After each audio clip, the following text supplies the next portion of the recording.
बोलिए श्री वृंदावन बिहारी लाल की जय। श्री राधा रानी की जय। श्रीमद्भागवत महापुराण की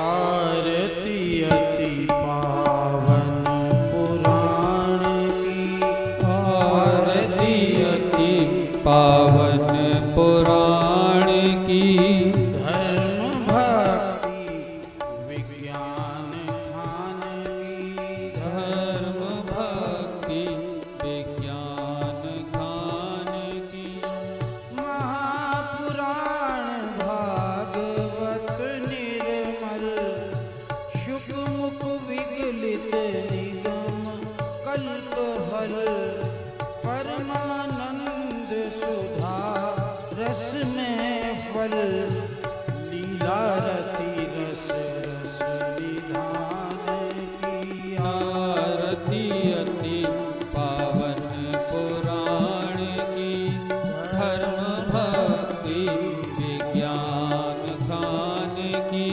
कलिमल मथनी त्रिताप निवारिणी जन्म मृत्यु में भव भयहारिणी सेवक सतत सकल सुखकारिणी सुमोषधि हरि चरित गान की आरती अति पावन पुराण की धर्म भक्ति विज्ञान खान की विषय विलास विमोह विनाशिनी विमल विराग विवेक विकासिनी भगवत तत्व रहस्य प्रकाशिनी परम ज्योति परमात्म ज्ञान की आरती अति पावन पुराण की धर्म भक्ति विज्ञान खान की परमहंस मुनि मन उल्लासिनी रसिक हृदय रस रास विलासिनी भक्ति मुक्ति भक्ति प्रेम सुदासिनी कथा अकिंचन प्रिय सुजान की आरती अति पावन पुराण की धर्म भक्ति विज्ञान खान की कर्पूर गौरम करुणावतारम संसार सारम भुजगेन्द्रहारम सदा वसंतम हृदयारविंदे भवं भवानी सहितं नमामि हरे कृष्ण कृष्ण कृष्ण हरे हरे हरे राम राम राम हरे हरे बोलिए श्रीमद्भागवत महापुराण पुराण की जय। श्री वृंदावन बिहारी लाल की जय। श्री राधा रानी की जय। द्वारिकाधीश की की जय। चार भुजानाथ की जय। सावरिया सेठ की की जय। गंगा मैया की की जय। यमुना मैया की की जय।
आइए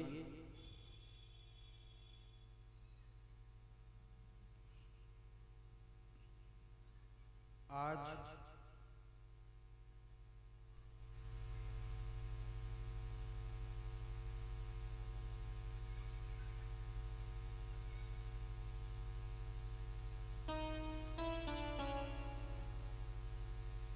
बड़ी प्रसन्नता हो रही है ये कहते हुए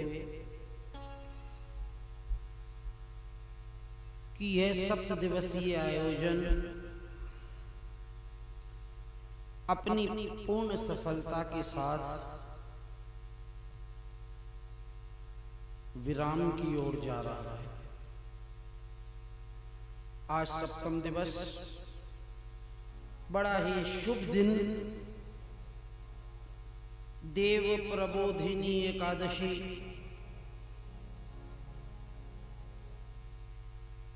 और हम बड़े भाग्यवान हैं कि हम ठाकुर जी की शरण में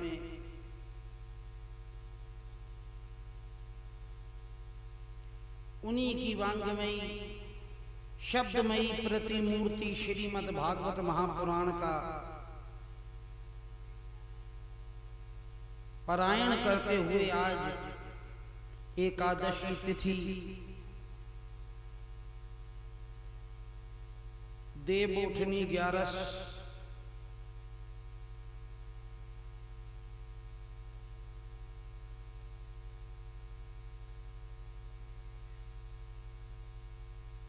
को इस कथा का विराम कर रहे हैं। तो आइए भागवताकार ने जो क्रम बनाया है उसी का निर्वाह करते हुए 2 घड़ी मिलकर जो प्रत्येक सभा से करते चले आए हैं उसी क्रम में श्री श्याम सुंदर, श्री राधा जी और श्री वृंदावन का ध्यान अपने हृदय में कर लें। उसके बाद विधिवत प्रसंग में प्रवेश करेंगे।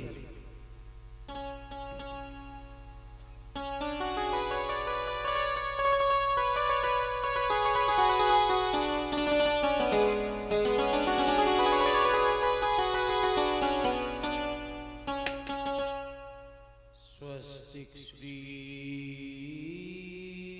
गणेशाय नमः। स्वस्तिक श्री गणेशाय नमः। स्वस्तिक श्री गणेशाय नमः। वक्रतुंड महाकाय कोटि सूर्य समप्रभा निर्विघ्नं कुरु मे देव सर्वकार्येषु सर्वदा। अभिप्सिद्धार्थ सिद्ध्यर्थं पूजितो येषुरागणे सर्वविघ्नं हरस्तस्मै गणाधिपतये नमः। सर्वमंगल मांगले शिवे सर्वार्थ साधिके शरणत्र्यंबिके गौरी नारायणी नमोस्तुते।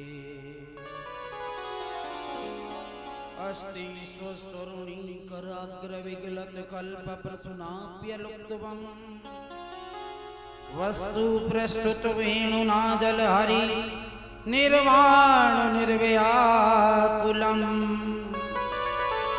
सहस्रशस्तनिबद्धिनी विविलसद्गोपी सहस्रावर्तम् हरस्तन्यस्तन्तापवर्गमखिलोद्दारम् किशोराकृति। ध्येयं सदा परिवभग्नं विष्णुदोहम् तीर्थास्पदं शिवविरञ्चिनुतं शरण्यं प्रत्यार्थिहं प्रणतपालभवाब्धिपोतं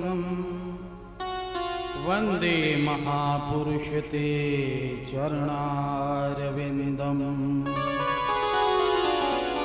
प्रकृत्वा सुदुस्तज्य सुरेशिप्तराज्य लक्ष्मी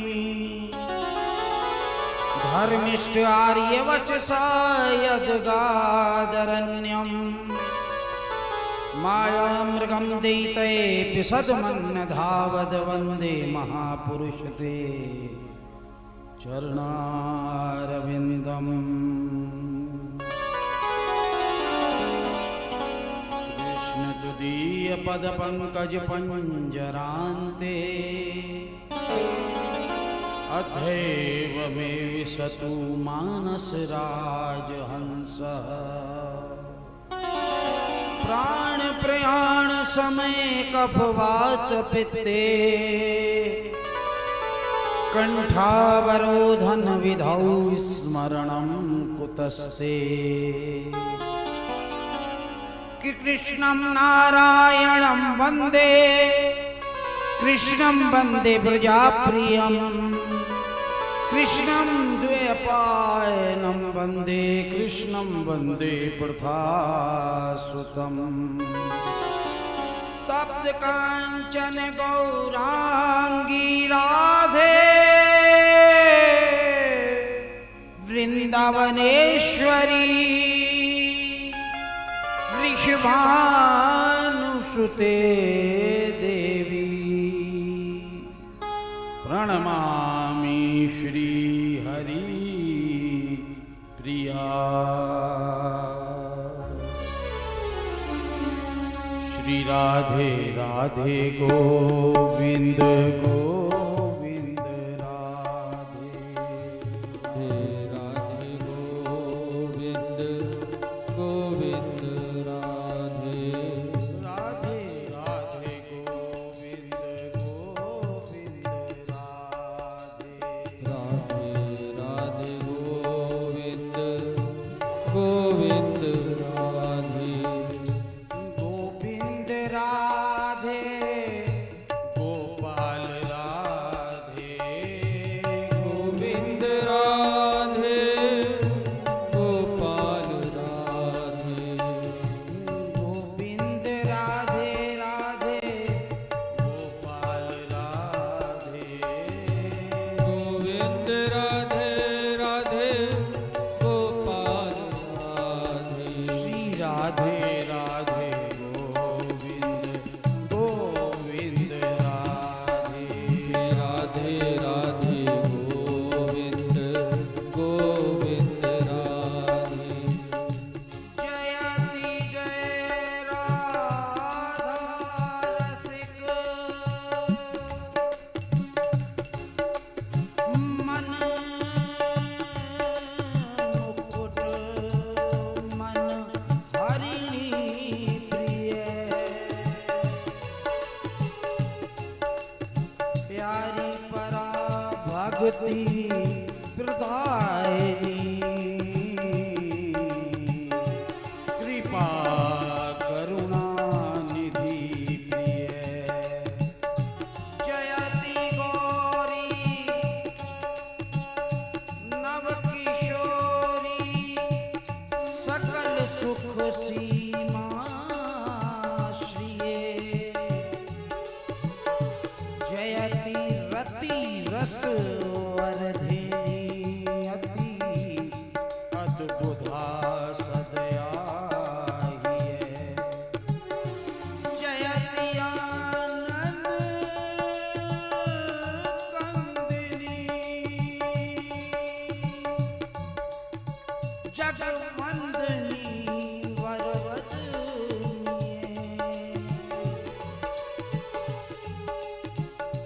जयति श्यामा अमित नामा वेद विधि निर्वाचिये जयति रास विलासिनी कलकला कोटि प्रकाशिये जयति विविध विहार कवनी रसिक रवनी शुभ दिए जयति चंचल चारुलोचन दिव्य दुख